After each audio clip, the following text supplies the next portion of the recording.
அனைவருக்கும் இனிய வணக்கம். நான் உங்கள் மதுரை ராமகிருஷ்ணன். சார், வள்ளுவ பெருந்தகை தான் சொல்லுவார், காலத்தால் செய்த உதவி சிறிதுனினும் ஞானத்தால் மானப்பெரிதுன்னுவார். அந்த காலகட்டத்தில் செய்யக்கூடிய சின்ன சின்ன உதவி இருக்குல்ல சார், அது பெரிய பெரிய மாற்றங்களை உருவாக்கும். அந்த நேரத்தில் நம்ம இந்த பிரபஞ்சத்துக்கு செய்யக்கூடிய ஒரு சிறு உதவி இந்த பிரபஞ்சம் நமக்கு பெருசாக திரும்ப கொடுக்கணுவாங்க. அமெரிக்காவில் நடந்த ஒரு சம்பவம், ஒரு சின்ன பையன் வீடு வீடாக போய் பேப்பர் போடக்கூடிய பையன், வீடு வீடாக பேப்பர் போட. ஒரு நாள் சார் காலையில் சாப்பிடலை, அந்த பையனுக்கு பயங்கரமாக பசிக்குது. பக்கத்து வீட்டில் ஏதாவது கேட்போமா, பசிக்குது பயங்கரமாக, பக்கத்து வீட்டில் ஏதாவது கேட்போமான்னு இந்த வீட்டு கதவை தட்டிடுறான். அங்கேருந்து ஒரு அம்மா வந்து கதவை திறக்கிறாங்க. என்னப்பா வேணும்னு கேட்குறாங்க. இந்த பையன் அந்த அம்மாவை பார்த்த உடனே கேட்குறதுக்கு ஒரு தயக்கம், பசிக்குது சாப்பாடு கொடுங்கன்னு கேட்குறதுக்கு ஒரு தயக்கம். தண்ணி கொடுக்க முடியுமான்னு கேட்குறான். ஆனால் அந்த அம்மா அவனுடைய முகத்தை பார்க்குறாங்க. அந்த முகம் பசியில் வாடி கிடக்கு. அந்த அம்மாவுக்கு என்னன்னே தெரியல, பசியில் இருக்கான்னு பையன்றது பார்த்த உடனே தெரிஞ்சது. தாய் உள்ளோம்ல, பார்த்த உடனே தெரிஞ்சிருது. அவங்க என்ன பண்ணுறாங்க, போய் ஒரு பாலும் பன்னும் எடுத்துகிட்டு வர்றாங்க. அவங்க வீட்டில் இருந்து அதுதான் பாலும் பன்னு எடுத்துகிட்டு வந்து கொடுக்குறாங்க. சாப்பிடுப்பான்றாங்க. எல்லாம் முடிஞ்சது சார். 30 வருஷம் கழித்து ஒரு ஆஸ்பத்திரியில் ஒரு அம்மா ரொம்ப சிவியராக அட்மிட் ஆகிருக்காங்க. வயிற்று வலி காரணமாக சிவியரான ஒரு இதுக்கு அட்மிட் ஆகிருக்காங்க. இப்போ அந்த சீனியர் சர்ஜன், அந்த டாக்டர், அந்த ஆஸ்பத்திரியினுடைய ஓனர், அவர் தான் சீனியர் சர்ஜன். அவர்கிட்ட வந்து சொல்கிறாங்க, இந்த ஊர்லேருந்து ஒரு அம்மா வந்து அட்மிட் ஆகிருக்காங்க. இந்த ஊர் பேரை கேட்ட உடனே அவருக்கு ஒரு க்யூரியாசிட்டி. ஏன்னா இது அவர் ஊர், அவருடைய கிராமம். எங்கள் கிராமத்துலேருந்து யார் வந்திருக்காங்க அப்படின்னு அவர் பார்க்குறதுக்காக போகிறாரு. பார்க்க போனால் அந்த பாலும் பன்னும் கொடுத்த அந்த அம்மா, அந்த டாக்டர் வேறு யாரும் இல்லை, அந்த 8 வயது பையன், அந்த பேப்பர் போட்டுக்கிட்டு இருந்தாலும் அந்த பையன். அவர் பேர் டாக்டர் ஹாவர்ட் ஹெல்லி அப்படின்றது அவருடைய பேர், ஹாவர்ட் ஹெல்லி. அவர் உடனே அந்த ஆப்ரேஷன் பண்ணுறாரு, சக்ஸஸ் ஆகிடுது. அவ்வளவு பணம் ஆகுமே அப்படின்னு அந்த அம்மா நினைவு தெரிஞ்சதுக்கப்புறம் பயப்படுறாங்க. எவ்வளவு காசு கேட்க போகிறாங்களோ அப்படின்னு அவங்க பயப்படுறாங்க. இப்போ அந்த ஹெல்லி வந்து பார்க்குறாரு, யூ ஆர் ஆல் ரைட், நீங்கள் நல்லா ஆகிட்டீங்க, நீங்கள் வீட்டுக்கு போகலாம் அப்படின்றாரு.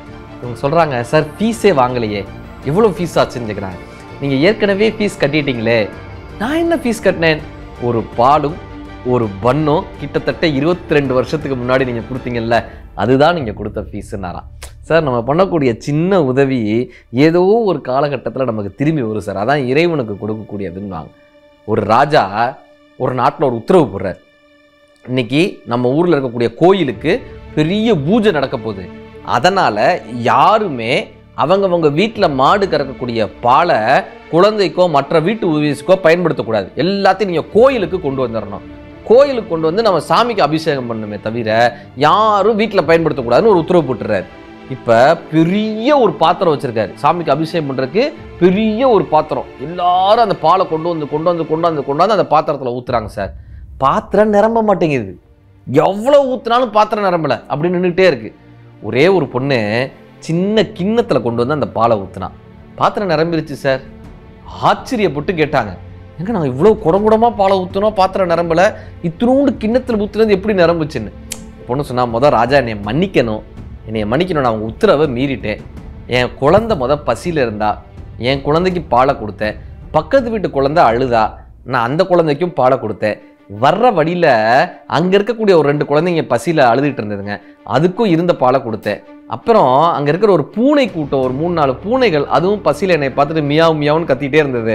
அதனால் அதுக்கு ஒரு தட்டில் வச்சு பாலை கொடுத்தேன். எல்லாம் கொடுத்தது போக இவ்வளவுதான் கிண்ணத்தில் தான் மிச்ச பால் இருந்தது, அதைத்தான் நான் வந்து இறைவனுக்காக கொடுத்தேன்னாங்க.